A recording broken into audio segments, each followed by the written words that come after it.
Remember, a Hallmark card will best express your perfect taste, your thoughtfulness.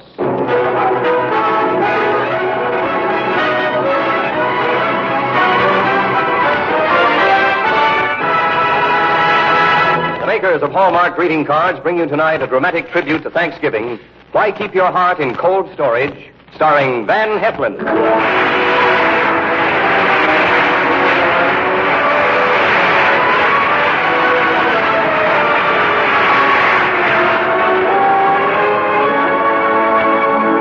You know, we all have so many troubles and spend so much time thinking about them all year long. It's a real pleasure to pause on Thanksgiving Day and think of the many, many blessings we have to be thankful for. And among the greatest blessings we have are our friends and loved ones. So it seems appropriate tonight to talk about one of the ways we keep that love and friendship alive, the sending of Christmas cards. This year, if you want to send cards that are recognized for their beauty and distinction, and by the wonderful way they have of saying what is in your heart, visit the friendly store that carries Hallmark cards. And now to preside over our program, here is your Hallmark host, Les Tremaine.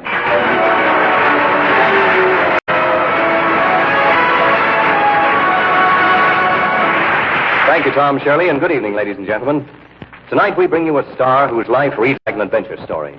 South America, Mexico, Honolulu, Alaska, the South Seas, the Orient, all have been ports of call for Van Heflin.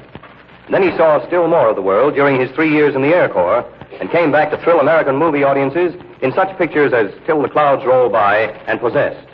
And Van, we're happy to have you with us tonight. You know, we've been told that the sort of movie part you like is something good and something different. Well, we believe our story tonight just fits your prescription. Yes, it does, Les. Even the title. Why Keep Your Heart in Cold Storage? By the way, that advice might very well lead to Hallmark cards. You're ahead of me, Van.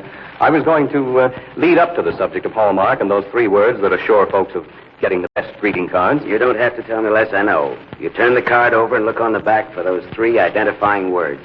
A Hallmark card. And those three little words, a Hallmark card, tell your friends you cared enough to send the very best. Ladies and gentlemen, the makers of Hallmark greeting cards bring you a wonderful story of one man's Thanksgiving as they present on the Reader's Digest radio edition, Why Keep Your Heart in Cold Storage, starring Van Heflin.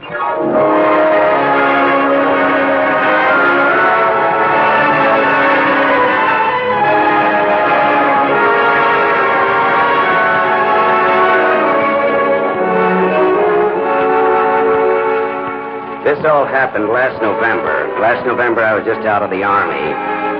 And out of work, too. Ever been in that condition? It made me act in a way I never acted before. I got so my eyes avoided people, my shoulders were hunched over. And no matter how hard I tried, I couldn't smile with more than one side of my face at a time. Not that I tried very hard. What I had in my soul, I had bitterness, that's what. All right, that's the way it was with me. I was hitching rides one day, and when no rides came, I went up to the door of this tiny farmhouse on Highway 63. Hello, son. Oh, have you got a room I could sleep in tonight? Why, certainly, son. Come in. Wait a minute. I can't pay. I said come in, son. Okay. Sit down. Thanks. Are you hungry? Did you hear me when I said that I didn't have any money? You hear me when I asked if you were hungry? No. Are you? Yes, but I haven't any money. Well, there's cheese on the table and bread. And, well, here's a pitcher of milk. You're a pretty wonderful guy, you know that? Thanks. Was it Army or Navy? Army. Work since you were out? About 2 days. Odd jobs. That's strange. Didn't you have a job before you went in the Army? I didn't go back to it. That's very interesting. Interesting? Yes, if you didn't go back to a job that was waiting for you. This was in your hometown, wasn't it? Yeah. Well, it's very interesting that a young fellow like you wouldn't want to go back to his hometown. Say, I like you all right, mister, but you're pretty curious, aren't you? Yes, it's my greatest virtue. Virtue? Virtue. I didn't go back home because nobody wanted me back home. Parents? Yeah, 2 of them. And they don't want you? No. Girlfriend? Not anymore. That's too bad. Now, whose fault was it you broke up? Oh, it was my fault. I let the Army draft me, didn't I? I went away. I went to all those foreign places for a vacation without her, the Solomons, New Guinea, the Russell Islands. It was my fault. Jealous, aren't you? I am not jealous. My mistake. More milk? No, thanks. Look, could I see that room that you were going to lend me? Yeah, it's right this way. You're tired already. I slept 3 hours last night in a barn. Well, here's a room. It's a good bed, I think. Looks wonderful to me. I'll leave you. Be sure to sleep well. You'll need your strength tomorrow. Now, for what? For the job I'm going to get you. Good night.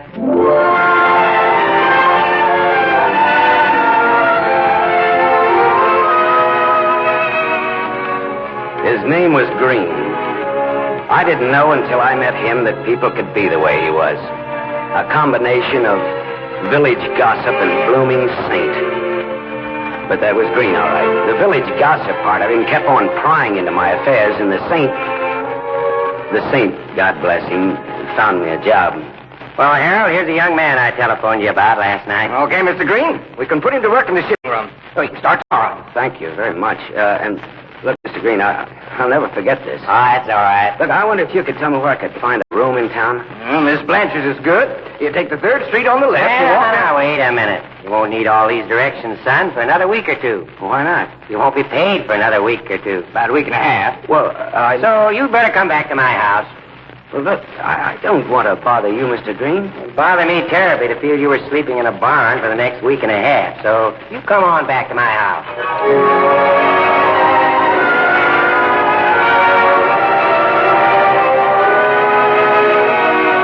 That was the saint part of him. When we got back to the farmhouse, the village gossip took over. Did I say village gossip? He was also something like a cop getting a 3rd degree. I don't know why I took it. Well, you have a job now. Yeah. I suppose you'll be writing home to tell the folks about it. Who says so? Where is your hometown? It doesn't matter. Did the girl get married? How do I know what she did?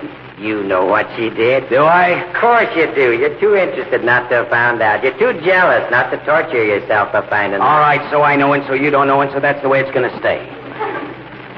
You going to write to her or just your folks about the new job? I'm not going to write to anybody. Why not? I told you, nobody back there's interested in me. Your parents aren't interested in you. Look, you seem to be all in a sweat about my personal affairs, and the only reason I'm bothering with your questions is that you've done me a great favor. I don't mean to pry. Well, but you are prying, and the worst part of it is that I've said enough to give you the wrong idea. I've got to go on and tell you this much more. It's not my parents' fault.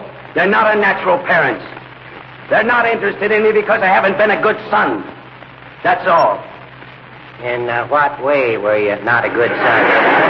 I was a bum. Before the war, of course. That's right, that's right. Tried one job after another, I suppose, and gave them all up. Yeah, that's it. And your parents didn't like that. Well, would you like it if you were my parents? Like it? No. Be interested in you? Yes. Did you write to them during the war? Some. Never. Did they write to you? Yes. Well, now tell me one thing. Do your parents know where you are now? They have no idea where I am. I'll bet I know why you don't tell them. I'll bet it's because if they knew, they'd come around pestering you. Isn't that it? Oh, what if it is? It is, that is. Of course it is. I don't want them bothering their heads about me. What of it? Nothing of it. Except that if they were really not interested in you, it'd be all right to tell them where you are. They wouldn't bother you at all if they were not interested in you. But Well? Look, you get me all mixed up. I'm afraid you got yourself all mixed up, son.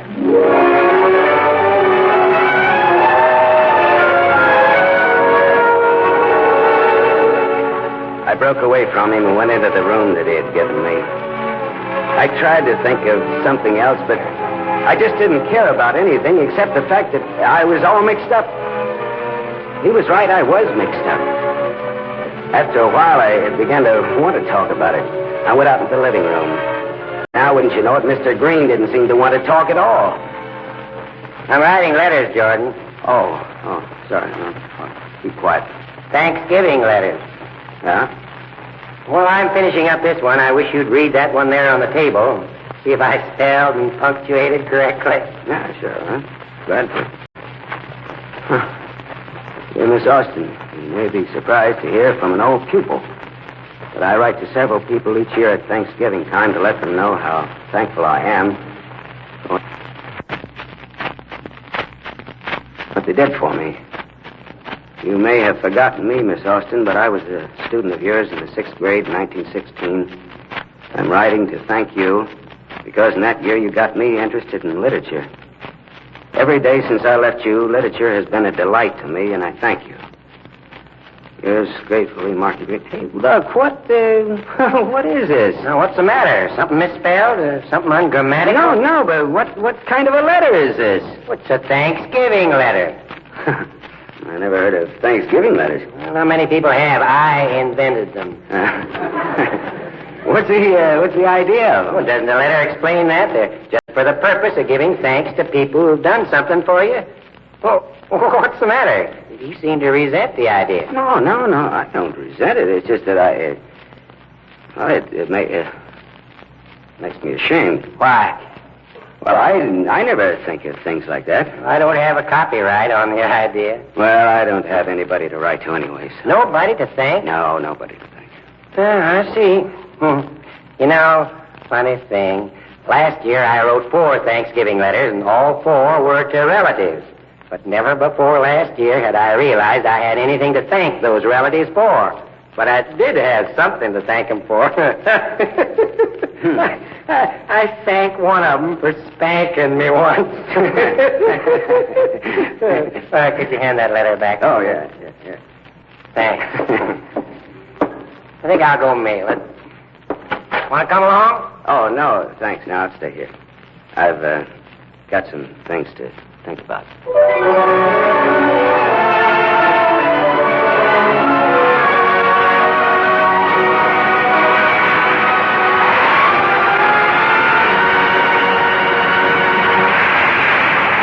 be back in just a moment with the second act of tonight's story from the pages of the Reader's Digest, America's favorite magazine, presented by the makers of Hallmark Cards, America's favorite greeting cards. And now here's Tom Shirley. Now that Thanksgiving is here, there are only 23 more shopping days till Christmas.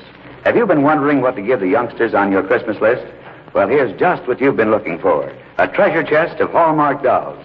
It's a beautifully made chest, rich in colors of gold, silver, and jewels, with a lid that swings back and a removable tray filled with Hallmark dolls from the land of make-believe. A wondrous parade of familiar friends from fairyland.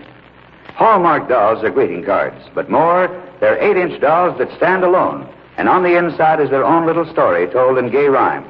You can get the treasure chest with 8 different Hallmark dolls for $3, or with 16 different dolls for $5. See them tomorrow at any of the friendly stores that carry Hallmark cards. And now, once again, here is your Hallmark host, Les Tremaine. Our program continues now with the second act of tonight's story, Why Keep Your Heart in Cold Storage, starring Van Heflin.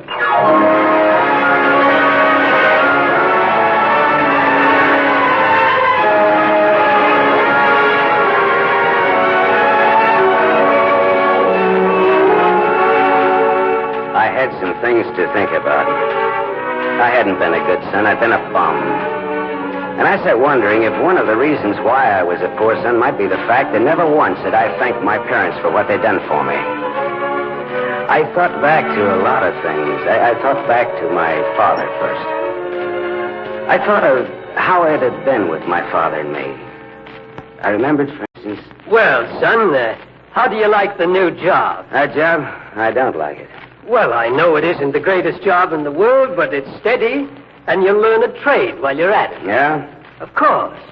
Well, I'm not going to learn any trade. What do you mean? I mean, I quit the job.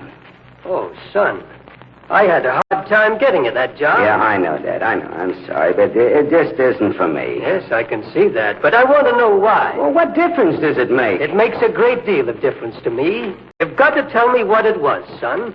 You've got to tell me what made you quit that job. Well, why should I? Because I've got to know what to steer away from when I get you your next job.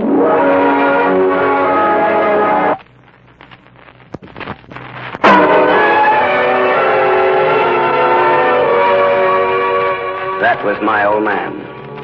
I never did tell him exactly what was the matter, but he never lost patience with me. Now, sitting in Mr. Green's house, I took pen and paper, and I wrote a letter to my old man.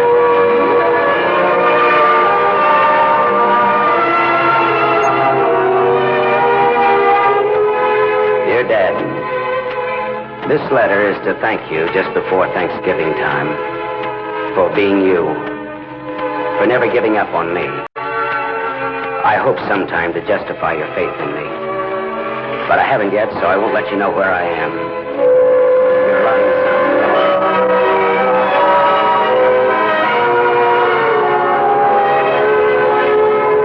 That's what I wrote to my father.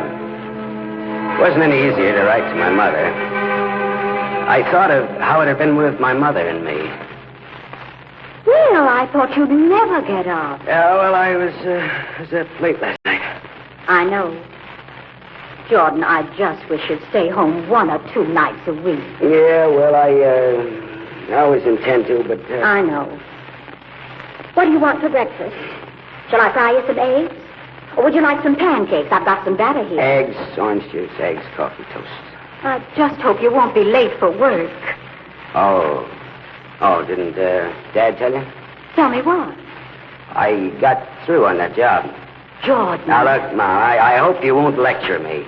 No, I won't lecture you. I'd like to ask you a couple of questions, though. Okay. Why don't you bring some of your friends home here some night? I don't know. You know.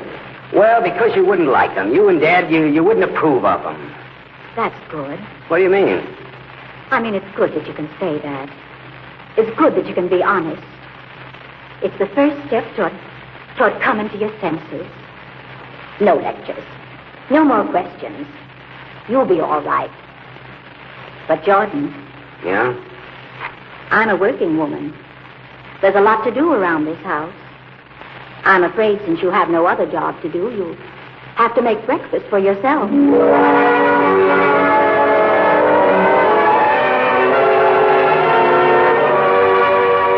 I smiled when I thought of my mother and how she was. And I wrote her.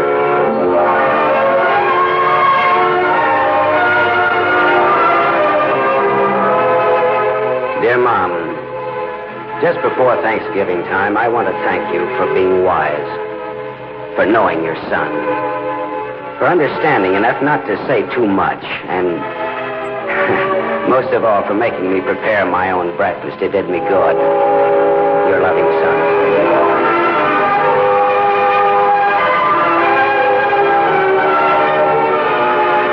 There was one more letter to write. This was a tough one. I hadn't met Helen until 2 weeks before they took me into the Army. But we don't need time, Jordan, do we?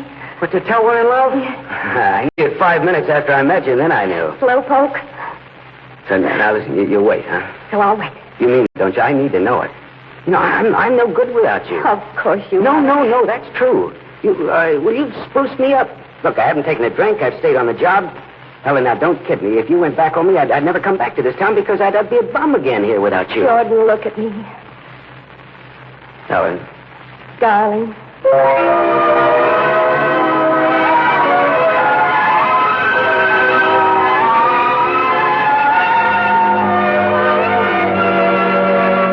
That's pretty nice for a fella to remember. And if that was all, it'd be wonderful. But I remember something else. I remember a certain mail call in New Guinea just before we took off over the Owen Stanley mountain range.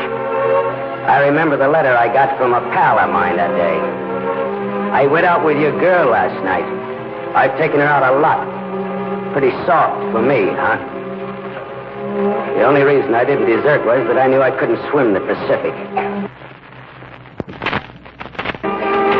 Oh, well, that was all years ago, and now I had a letter to write.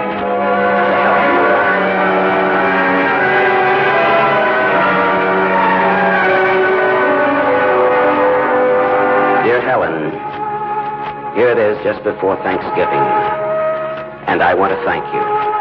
This isn't sarcasm, or not yet anyway. I have got something to thank you for. I thank you for not letting the bad reputation I had around the hometown get in the way of our friendship. I thank you for treating me like a respectable boy when I was far short of respectable. I thank you for making me over in 2 weeks. It doesn't matter that your feelings didn't last. How could they? When Bob Hunter wrote and said that he'd been out with you, I knew it was over, but I want to assure you that what you did for me, that wasn't ever forgotten. I love... No, cross that out. Yours sincerely, or yours respectfully, yours, Jordan.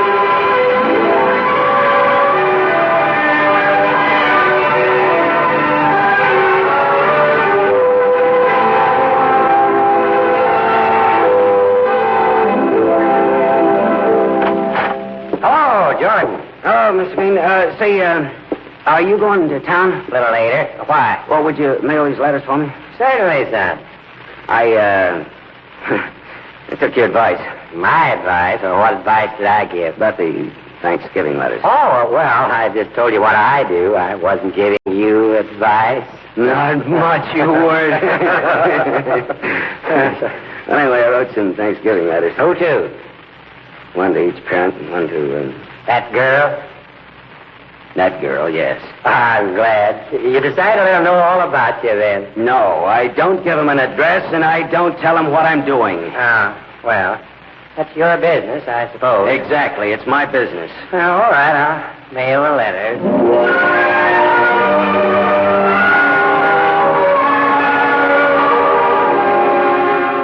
Thanksgiving letters, they do people good.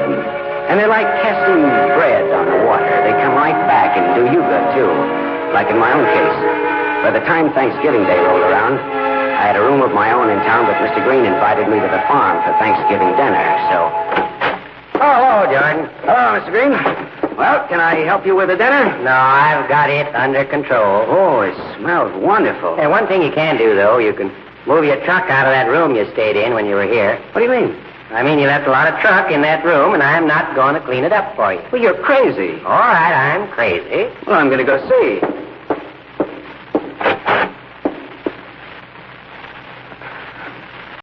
No.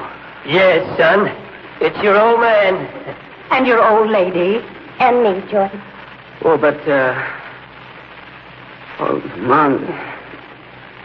Dad, it's so wonderful to see you. I'm... Don't talk, son. Just, oh, darling. It's good to be here. It's good to see you, son.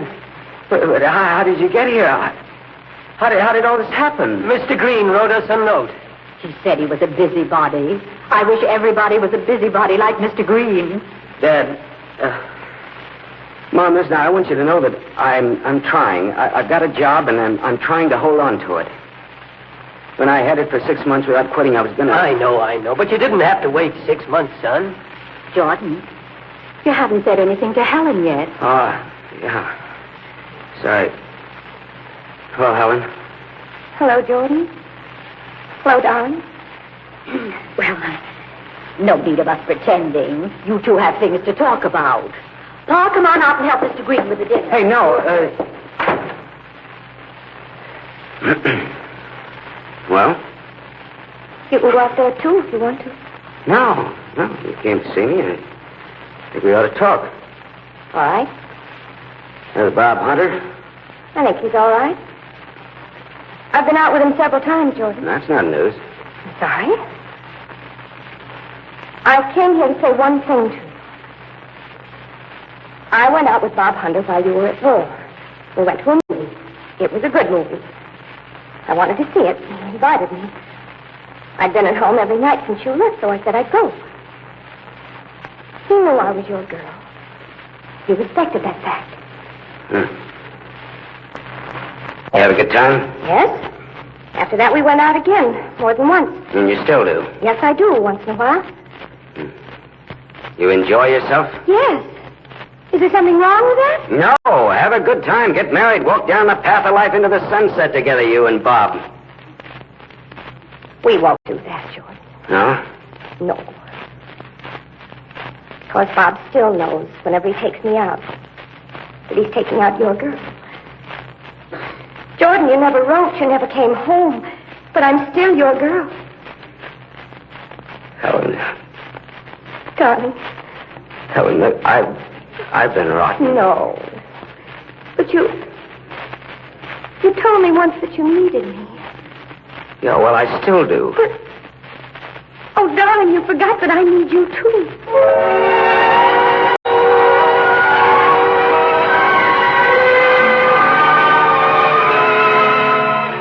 That's all. That's the story. Some very nice things happened to me and my parents and my former girlfriend, my present wife, because of my writing some Thanksgiving letters. I'm going to write some next year, too. One in particular. To an old busybody who sticks his nose in other people's business. God bless him.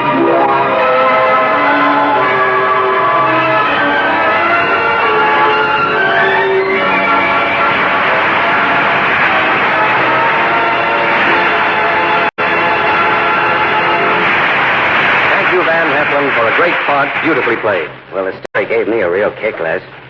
Well, what's on for next week? Well, something you ought to like. A story about the wide open spaces. Oh, that's for me. And a beautiful young girl. That's for me. And what happens when they meet. That I want to hear. Well, tell me, who plays the lead? Lovely young Peggy Ann Garner. Oh, well, I'll be with you, all right. I hope you all will, ladies and gentlemen. Next Thursday, the makers of Hallmark greeting cards bring you a story of the horse country that's human and funny and great entertainment. It's called Sonny Goes West, and the star is Peggy Ann Garner.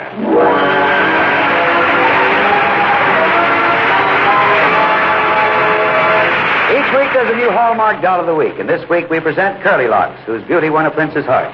Strawberries trim her lovely dress, and her bright yellow hat is a real plume.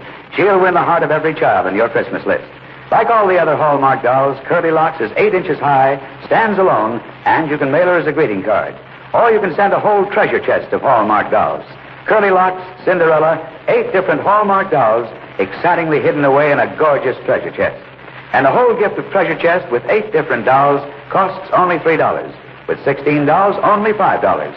Thrill all the youngsters on your Christmas list by giving a treasure chest of Hallmark dolls. Van Heffron can currently be seen opposite Lana Turner in Metro-Goldwyn-Mayer's production, Green Dolphin Street. In tonight's story, Mr. Heffron was supported by Will Geer in the role of Mr. Green. Why Keep Your Heart in Cold Storage was dramatized by Robert Sonadella and was based on the story by William L. Stidger as it appeared in the Reader's Digest, America's favorite magazine. The Hallmark program was directed by Mark Slobe with music especially composed by Jack Miller.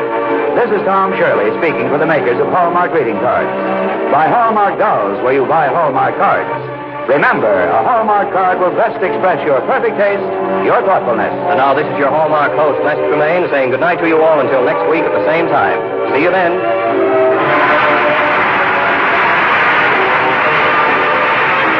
The U.S. Marines are proud to announce their newest corps, the Citizens Marine Corps. Now young men 17 to 32 can join the Marines at new high pay, yet stay at home and keep their regular jobs.